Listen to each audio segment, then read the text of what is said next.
Mana 11, o hedge funding da Manati. Vamos ler o relatório de setembro de 2025, divulgado agora, no dia 16 de outubro de 2025. Continuar o acompanhamento do fundo, ele que iniciou as atividades em maio de 2022, tem hoje um patrimônio líquido total de 349 milhões, a cota patrimonial a R$ 9,31, 30 mil cotistas, um volume médio mensal na B3 de 24 milhões, a última distribuição 11 centavos por cota, veremos adiante. E na data que eu gravo com vocês, o Mana 11 cota na B3 a R$ 8,75, dentro de um P sobre VP de 0,94, uma variação positiva nos últimos 12 meses de 15,8%. Conforme vemos aqui no gráfico do Investidor 10, ele chegou lá em dezembro de 2024 aos R$ 7,26, desde então buscou uma linha de recuperação, já atingiu inclusive R$ 8,94 e agora repousando aos R$ 8,75. A última distribuição do fundo será paga agora no dia 21 de outubro de 2025, segue distribuindo 10 centavos por cota, fazendo um yield mensal de 1,23%, acima de 1% ao mês, 14,79% no dividend yield anual. E se o cotista tivesse investido R$ 1.000 há 2 anos em Mana 11, teria hoje R$ 1.194,50, tudo isso já considerando o reinvestimento dos dividendos. Conforme vemos aqui no gráfico do Investidor 10, apesar desta recuperação, ele consegue superar as linhas do IPCA e do IFIX, mas ainda não supera a linha do CDI, retornando no período 19,45%, enquanto o CDI retornou 25,37%, o IPCA 9,56% e o IFIX 12,19%. Então, ponto relativamente tranquilo para a rentabilidade aí do Mana 11. Mas, voltando aqui para o relatório gerencial, a gestão destaca aqui os principais movimentos do fundo no mês, a distribuição de 11 centavos por cota, equivalente a 118% do CDI, a manutenção do guidance entre 10 e 12 centavos por cota, dentro de um yield de 1,2 e 1,3 ao mês, e o atingimento de 99% das vendas lá no projeto de Jundiaí, veremos adiante. No cenário macroeconômico, não perderemos tempo, é aquilo que nós já conhecemos. Já em relação ao fundo, a gestão comenta aqui que em relação aos 4 projetos preferencialistas em Florianópolis, ao final do mês de setembro, o Fazes Places encerrou com 44% das vendas. Já em relação ao Alure, como já adiantado, 100% das vendas, ponto positivo. O Porto Madeiro e também o Natos estão em perspectivas de lançamento no curto prazo e serão trazidos em detalhes assim que o lançamento ocorrer. Em relação ao lançamento lá de Jundiaí, a gestão comenta que o projeto se trata do Gran Pulse Jundiaí, em desenvolvimento pela Vicky Engenharia, e este empreendimento conta com 3 fases. A primeira é a Zurich, depois a Compeag e também a Friburgo, contendo cada uma delas 2 módulos distintos. Soma um VGV de 231 milhões, 696 unidades habitacionais, que é, ao que nos parece aqui, um empreendimento voltado aí para o público de média a baixa renda. Em relação a esta operação, em abril e maio de 2025 foram lançados os 2 primeiros módulos da primeira fase do empreendimento e com 4 meses deste total, a fase já se encontra 100% com vendas realizadas,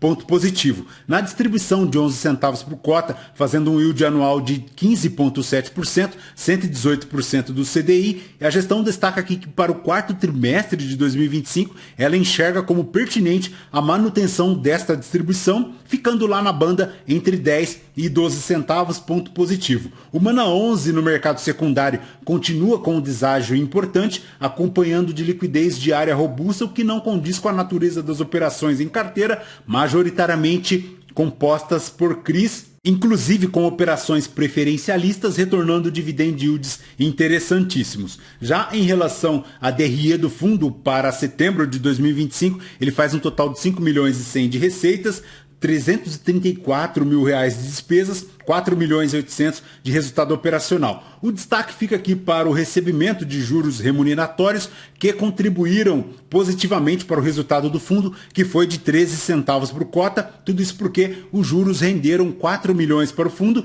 ante um resultado comparativo de agosto de 2025 de 3 milhões, ponto positivo. Então, ele gera 13 centavos por cota, distribui apenas 11 centavos por cota, conseguindo então aumentar um pouco da reserva, gerando 2 centavos para ela. A reserva então, que agora finaliza com 2 centavos por cota em relação ao mês de setembro de 2025. Nesta distribuição equivale a 118% do CDI, um retorno equivalente a IPCA mais 12,7% ao mês, e a gestão destaca aqui que até dezembro de 2025 segue lá entre 10 e 12 centavos no guidance. Em relação à tabela de sensibilidade, considerando o deságio sobre a cota patrimonial de R$ 9,31, a cota mercado a R$ 8,98, 3,55% de deságio equivale a uma remuneração de CDI mais 6,45% e IPCA mais 10,62%. Na tabela de sensibilidade, com a distribuição de 11 centavos por cota, a cota mercado a R$ 8,98,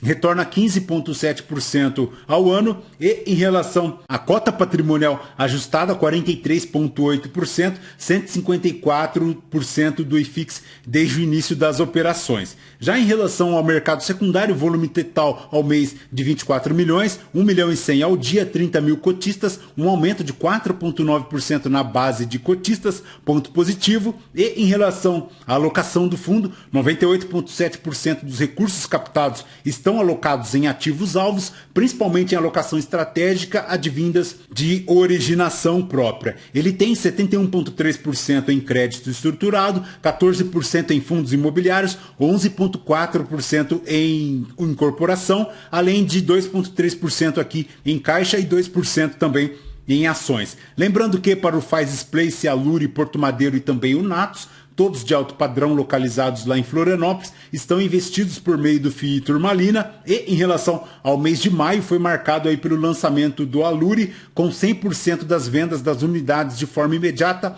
ponto extremamente positivo. Já em relação à operação aqui do Jundiaí, como comentamos, um VGV de 231 milhões, 696 unidades habitacionais, em 3 fases de investimentos. A primeira fase registrando aí um total de 99% das vendas, ponto também extremamente positivo. Em relação à composição da carteira aqui do Mana 11, ele tem 71% do patrimônio líquido em carteira de estruturados. Desta carteira, 29,2% fica para a incorporação, lembrando que ele tem 32% em CDI, retornando CDI mais 4,6%, e 53% em IPCA, retornando IPCA mais 9,8%, tendo uma taxa de marcação a mercado de IPCA mais 11,1% ao ano. Já na carteira CDI mais 4,7%, lembrando que ele tem também shoppings, properties, hotelaria e locação, além de financeiro e home equity. Em relação à carteira de fundos imobiliários, 14% do patrimônio líquido do fundo, a maior exposição é para recebíveis, 45%, mas ele tem aqui também renda urbana e corporativo, 71,7% para carrego, 28,3% para ganho de capital. Ao total aqui de estruturados, 249 milhões, 71,3%. Já no total de fundos imobiliários, 39 milhões, 11,4%. Ele tem aqui também, vale lembrar, ações, 6 milhões e 900, formando um total de 2%. E retificando que ele tem aqui apenas 11,4% para a incorporação, é o FII Turmalina e também a SPE Vic Jundiaí. Já nos fundos imobiliários, 14%, 49 milhões, 2% em ações, 6 milhões e 900, 7,9 milhões em caixa e operações compromissadas, 2,3% do patrimônio líquido do fundo, 3 milhões e meio para provisões, 1%, finalizando um patrimônio líquido total de 349 milhões. Perfeito, pessoal? De Mana 11 é basicamente isso. Lembrando que este vídeo não é a recomendação de compra ou de venda de nenhum dos ativos aqui mencionados. Aos novos inscritos, bem-vindos. Você que permanece conosco, muito obrigado por isso também. E você que ainda não é inscrito, considere se inscrever. Deixe seu like, seu joinha, porque tudo isso nos fortalece aqui na produção de conteúdos. Perfeito? Voltamos então com vocês no próximo vídeo. Fraterno abraço a todos. Até mais.